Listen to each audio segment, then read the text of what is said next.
Hello friends, welcome to my channel. दोस्तों, आज मैं आप लोग को स्टाइलिश स्ट्रेट कुर्ती बनाना बताऊंगी।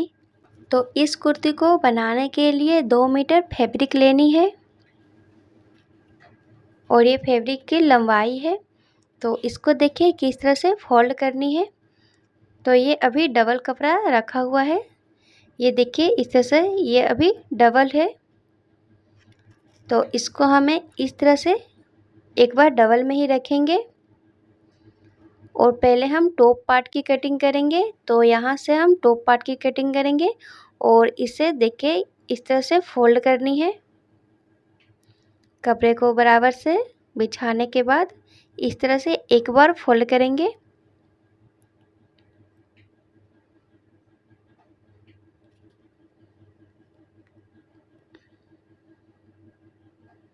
और ये बंद साइड अपने तरफ और ओपन साइड आगे की तरफ रखेंगे। अब इस टॉप पार्ट की पूरी लंबाई लेंगे। तो टॉप पार्ट की लंबाई में 17 इंच यहाँ ले रही हूँ। आप अपने हिसाब से अपनी टॉप पार्ट की लंबाई ले सकते हैं। इस तरह से टोटल 17 इंच लेनी है और सिलाई मार्जिन लेंगे 1 से 1.5 इंच। तो यहाँ मैं 1.5 इंच सिलाई मार्जिन ले रही हूँ।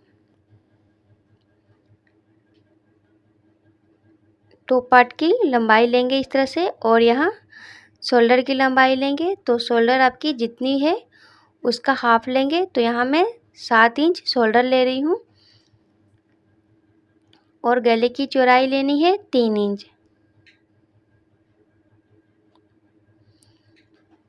और फिर गले की यहाँ लंबाई लेंगे।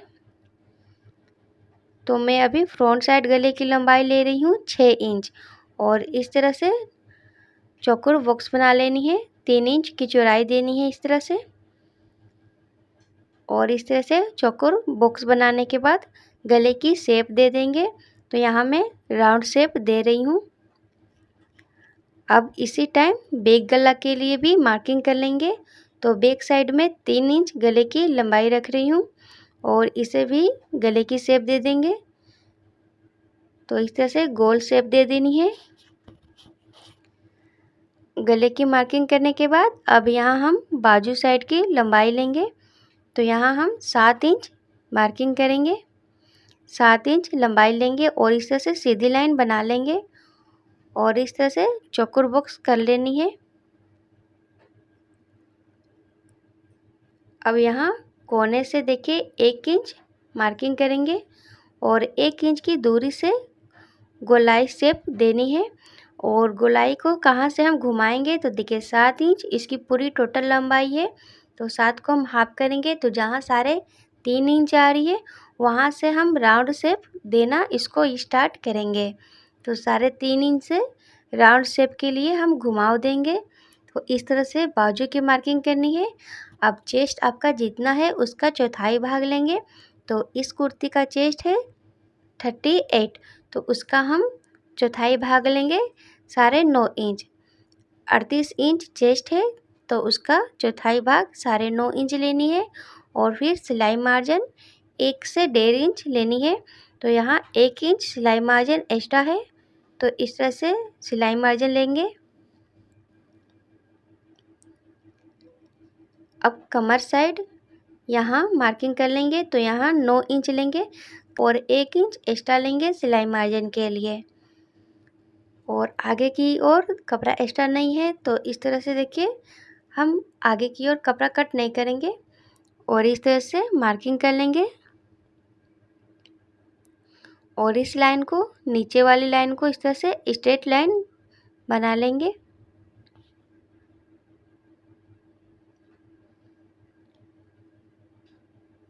और नीचे वाली लाइन को कट करेंगे। अब इसकी मार्किंग हो गई है। टॉप पार्ट की कटिंग कर लेंगे इस तरह से।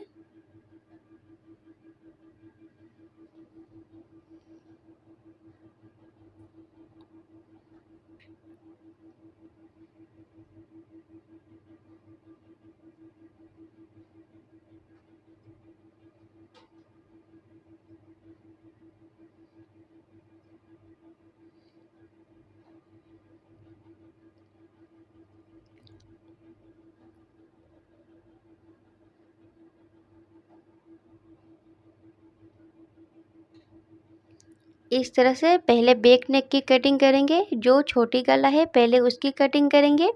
उसके बाद एक पार्ट को देखिए इस तरह से अलग कर लेंगे। ये बैक पार्ट है, इसको निकाल लेंगे। फिर इस पार्ट को फोल्ड करेंगे। उसके बाद फ्रंट साइड की नेक की कटिंग करेंगे।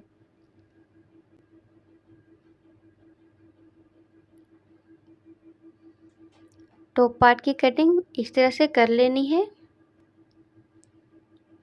अब इसके बाद देखिए नीचे वाली की कटिंग करेंगे। तो इस तरह से कपड़े को फोल्ड करके रखेंगे और ये डबल कपड़ा रखेंगे इस तरह से। अब इसकी देखिए लंबाई लेंगे तो कमर की जो चौड़ाई थी वो 36 इंच थी, तो उसका हम चौथाई भाग लिए थे 9 इंच। तो यहाँ ये कपड़ा अभी डबल फोल्ड में है, तो यहाँ हम 36 का दूसरा भाग लेंगे। तो इस तरह से इसकी चौड़ाई हम 18 इंच लेंगे। 36 का दूसरा भाग 18 इंच इस तरह से मार्किंग करेंगे और एक्स्ट्रा ले लेंगे जो किनारे से फोल्ड होगी। तो एक्स्ट्रा मैं यहाँ 4 इंच ले रही हूँ, जो कुर्ती के किनारे से फोल्ड होगी उसके लिए 4 इंच एक्स्ट्रा लेनी है। आप 3 इंच भी एक्स्ट्रा ले सकते हैं फोल्ड के लिए। चौड़ाई की मार्किंग इस तरह से करेंगे। अब इसके बाद देखिए कुर्ती की लंबाई की मार्किंग किस तरह से करनी है। तो टॉप पार्ट की हम लंबाई जो रखे हैं, टॉप पार्ट की लंबाई हो गई है 17 इंच और इस कुर्ती को मैं इसकी टोटल लंबाई रखने वाली हूँ 43 इंच। तो 17 में और हम कितना प्लस करेंगे तो हमारा कुर्ती की लंबाई 43 इंच होगी। तो इस तरह से 17 में फिर 26 इंच को हम प्लस करेंगे तो 43 इंच इस कुर्ती की लंबाई रेडी होगी। और फिर 2 इंच एक्स्ट्रा मार्किंग करेंगे सिलाई मार्जिन के लिए। तो इस तरह से टोटल में यहाँ 28 इंच इस कुर्ती की लंबाई इस तरह से लेंगे।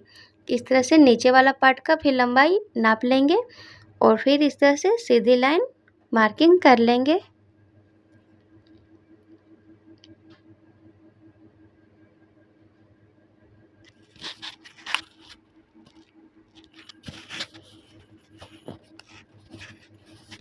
अब इसकी कटिंग कर लेंगे।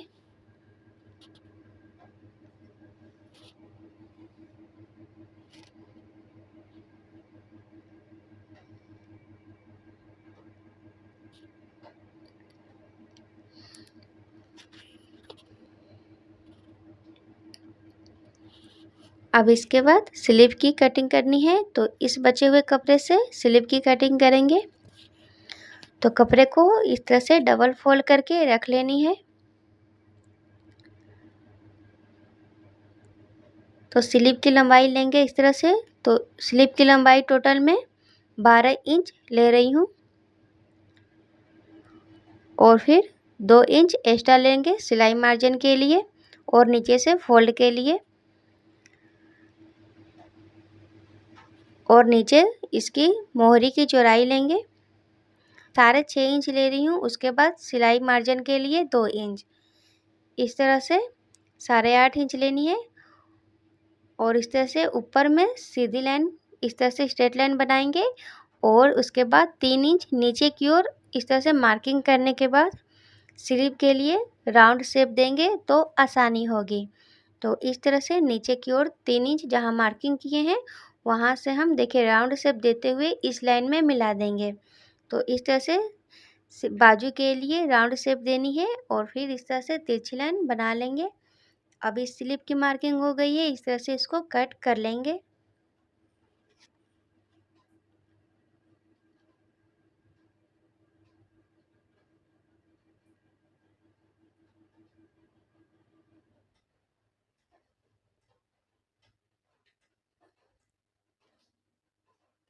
और ये बचे हुए कपड़े से हम डोरी लगाएंगे और ये टॉप पार्ट और ये स्लीव है और ये टॉप पार्ट के नीचे ये जॉइंट होगी। अब इस कुर्ती की कटिंग पूरी तरह से हो चुकी है। दोस्तों अगर आपको ये वीडियो पसंद आई तो वीडियो को लाइक और चैनल को सब्सक्राइब कर दीजिए। जल्द ही मैं न्यू वीडियो में इसकी स्टिचिंग बताऊंगी। Thank you.